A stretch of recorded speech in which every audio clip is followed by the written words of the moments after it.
Amnesiac was released in 2001, and it was also released 8 months after Radiohead released Kid A.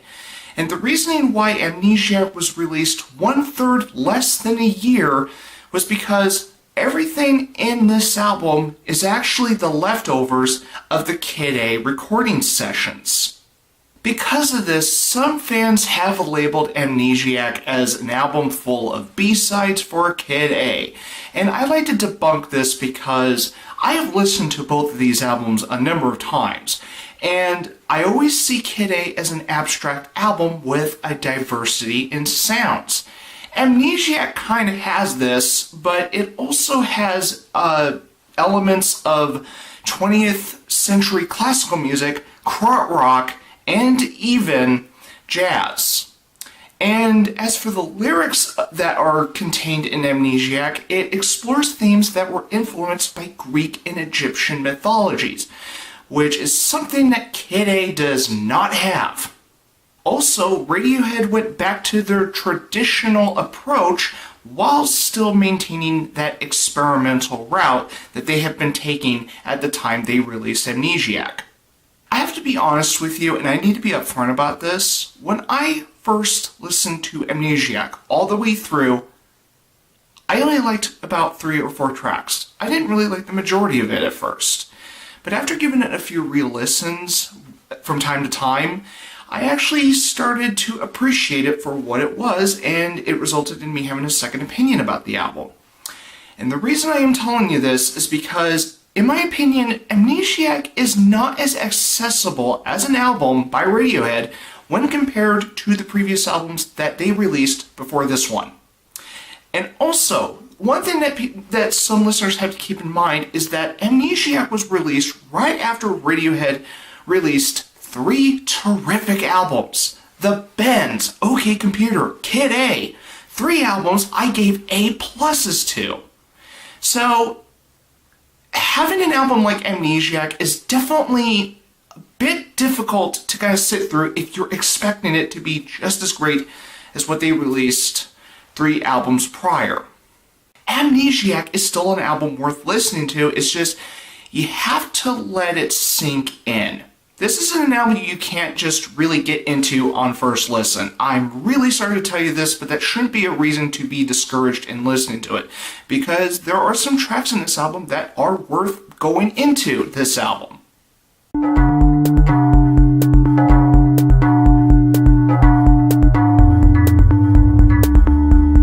Amnesiac begins with "Packed like sardines in a crushed tin box."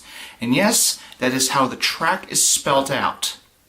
Now, since Amnesiac is pretty much what is remaining of the Kid A recording sessions, it's really no surprise that the sound of this track kind of follows in suit with Kid A.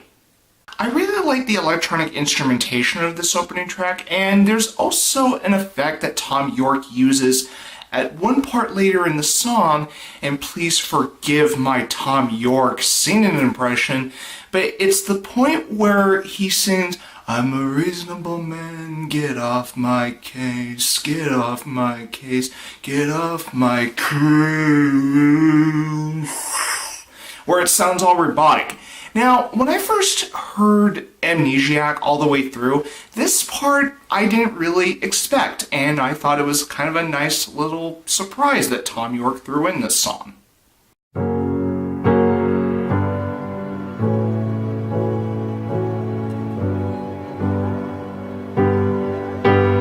Pyramid Song, without a doubt, is the highlight of Amnesiac.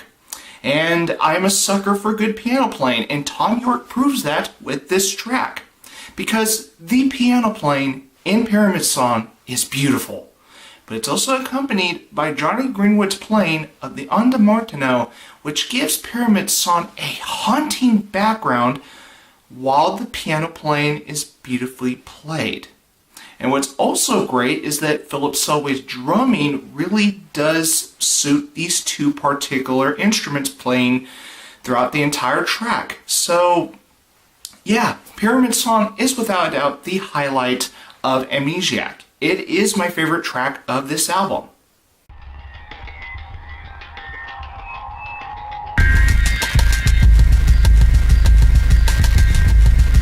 then segues into Pulk, Pull, Revolving Doors.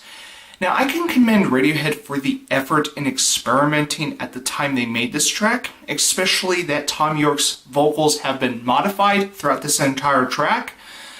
But as for the instrumentation, I found it to be full of noise and repetitive. And sure, the repetition may have been on purpose to have some kind of point in the track, but in the long run, I'm not a fan of this track. It is one of my least favorites of Amnesiac, and if you do like this track, I understand, but to me, it just didn't click with me.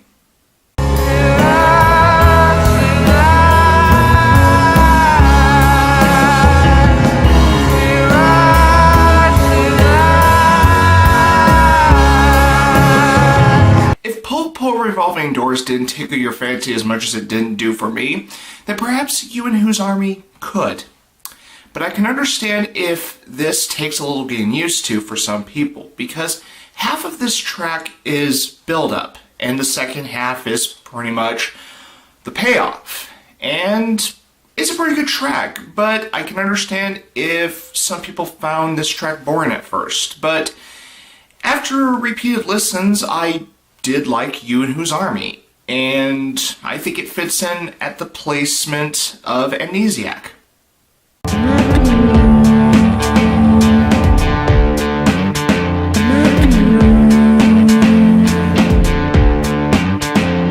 I Might Be Wrong is another standout in this album, and I do think it is the coolest track in Amnesiac. Although I will admit Tom York's vocals really isn't cool sounding at all, but the instrumentation along with it is groovy, and that's why I think it is still the coolest track in Amnesiac. It just sounds cool. That's really all I gotta say about that track.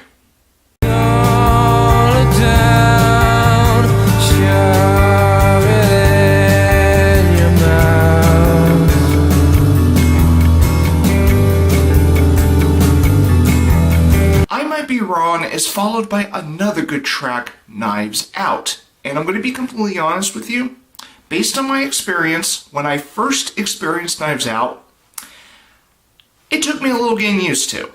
But after a repeated listen, I actually appreciated Knives Out for what it is. And it's nice as a middle piece in Amnesiac.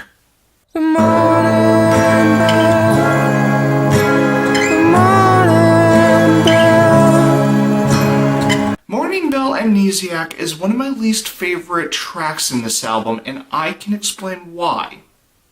When Radiohead was creating this album, it was already made known that what was going to be Amnesiac was the remainder of the Kid A recording sessions. And I find it understandable, because what were they going to do with the remainder of the Kid A recording sessions? Were they going to make like some supplemental release to be a companion piece to Kid A? Well, maybe, but that's why they came up with Amnesiac. Now, I've heard statements from band members that they wanted to make Amnesiac a different experience from Kid A, even though it sounds kind of close to the level of the sound that Kid A contains on that album, because, again, it's part of the Kid A recording sessions. And there's even another statement where one of the members said that they didn't want to make a double album to Kid A because they were worried that listeners would skip a few tracks or so. So I kind of understand why Amnesiac was created the way it was. What doesn't add up, however, is that they slapped on an alternate version of Morning Bell and just call it Morning Bell Amnesiac to differentiate from the original track that was in Kid A.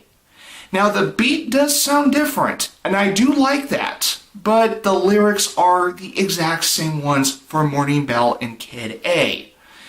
And that's one of the reasons why Morning Bell Amnesiac is one of my least favorite tracks in Amnesiac. Now, I actually like this track on its own.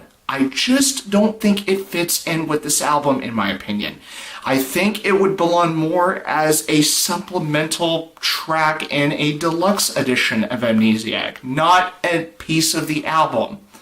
And the reason I would disregard, considering it that it should be a B-side is because, well, that wouldn't be appropriate to call this particular track to belong in a B-side, because B-side is pretty much, songs that couldn't fit in an album.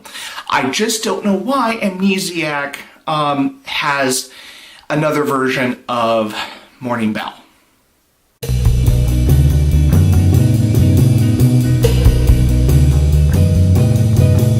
Say what you will about Morning Bell Amnesiac, but when I listened to this album again, but taking out Morning Bell Amnesiac, I actually found this point in the album to flow a little bit more naturally than it already is. Because when I heard Dollars and Cents right after Knives Out, I actually liked how those two songs are put together. This is why I'm not the biggest fan of Morning Bell Amnesiac as a part of the album. And with Dollars and Cents, it does feel like the album is starting to wind down, and I do like the placement of Dollars and Cents. The instrumentation is fine, and the song's pretty good. There's just really not a whole lot I could say about it, except that I think it would have fit much better after Knives Out.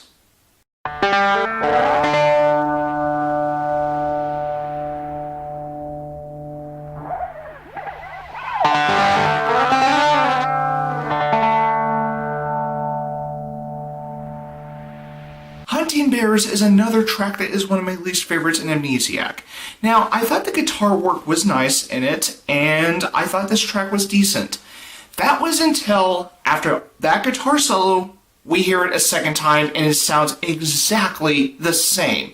Now, whether he is actually playing these notes perfectly, or it's just a fucking repeat, I am not a big fan of the repeat of this solo, because it is a bit of a time waster, because I thought once was enough and we would just go to the next track. One little decent track could have been had if they did not repeat this solo. And yeah, every time I revisit Hunting Bears, I just listen to this one half of the track, then when it repeats, I just skip to the next track, because there really is no point, in my opinion, to repeat the same solo one more time around. I'm just fortunate that it was only played twice and not repeated for a second and final time, because that would have been a bit repetitive. But what could have been a decent track kind of ended up as a boring track to me. And this just feels like spinning.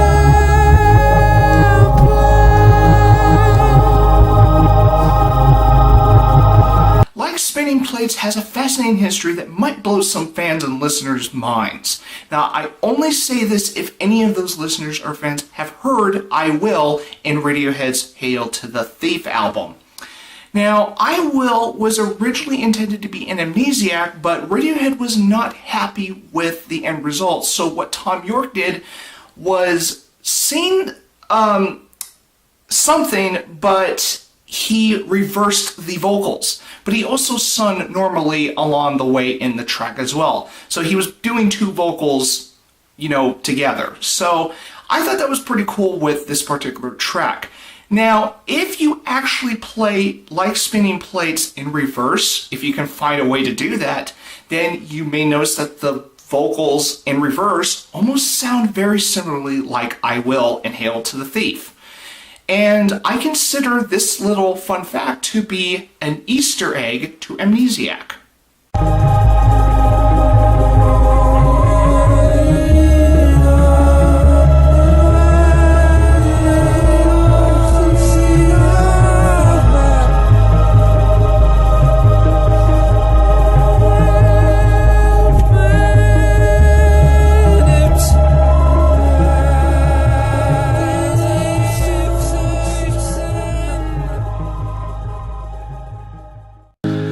I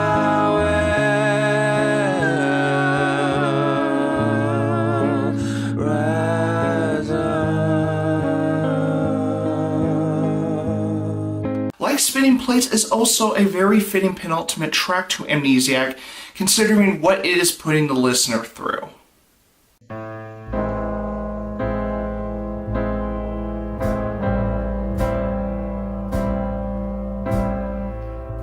Amnesiac concludes with Life in a Glass House, which is a track full of jazz. Yes, jazz. Radiohead has a track where they do jazz. This is a genre they pretty much never do, and yet this track proves that they can do a jazz song, which is very unorthodox. Because I never heard them do any particular jazz sounds after Amnesiac, so why do it here? Well, I guess we can't really question that because they're Radiohead. They're just known for defying expectations, I suppose. But this is a pretty good final track for Amnesiac, and I do like this track. Amnesiac is available on CD and digital retail. And like other Radiohead albums, Amnesiac was also reissued on vinyl in May, which means that there are vinyl copies floating around of Amnesiac. Overall, Amnesiac may not be on par with Radiohead's other albums such as The Bends, OK Computer, and Kid A, but that's fine, because Amnesiac does stand out on its own.